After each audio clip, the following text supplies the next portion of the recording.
নমস্কার, আমি তন্নিষ্ঠা। আমার চ্যানেলে আপনাদের সকলকে স্বাগত জানাই। কিভাবে সহজে বাড়িতে ভাপা চিকেন বানিয়ে নেবেন সেই রেসিপিটাই আজকে আমি শেয়ার করলাম।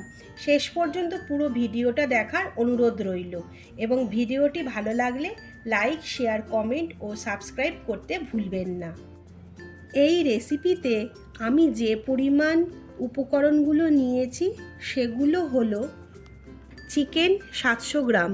আমি এখানে দুটো লেগ পিস নিয়েছি, কিন্তু আপনারা চিকেনটা ছোট্ট পিস করেও নিতে পারেন।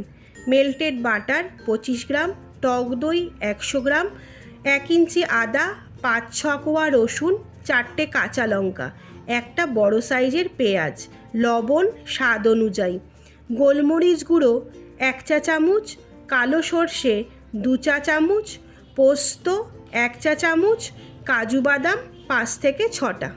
চলুন শুরু করা যাক আজকের রেসিপি।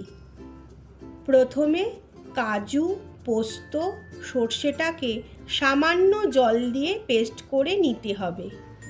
তারপরে পেঁয়াজ, কাঁচা লঙ্কা, আদা রসুনটাও পেস্ট করে নিতে হবে। এবার কড়াইতে 2 টেবিল স্পুন রিফাইন তেল দিয়ে পেঁয়াজ, কাঁচা লঙ্কা, আদা রসুনটার পেস্টটা অল্প লবণ দিয়ে ভেজে নিতে হবে। ভাজা হয়ে গেলে এবার চিকেনটা, টক দই, ভাজা পেঁয়াজের মশলাটা, সর্ষে, পোস্ত, কাজু বাটাটা, লবণ, গোলমরিচ আর মেল্টেড বাটার দিয়ে ম্যারিনেট করে 6 থেকে 8 ঘন্টা ফ্রিজে রেখে দিতে হবে। এরপর একটা অ্যালুমিনিয়াম ফয়েল পেপারে চিকেনের পিসটা নিয়ে মুড়িয়ে নিতে হবে।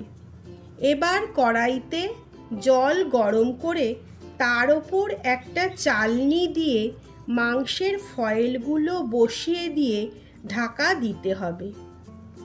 মোটামুটি 40 থেকে 45 মিনিট পর ঢাকা সরিয়ে নামিয়ে নিতে হবে। ব্যাস, তাহলেই তৈরি হয়ে যাবে ভাপা চিকেন।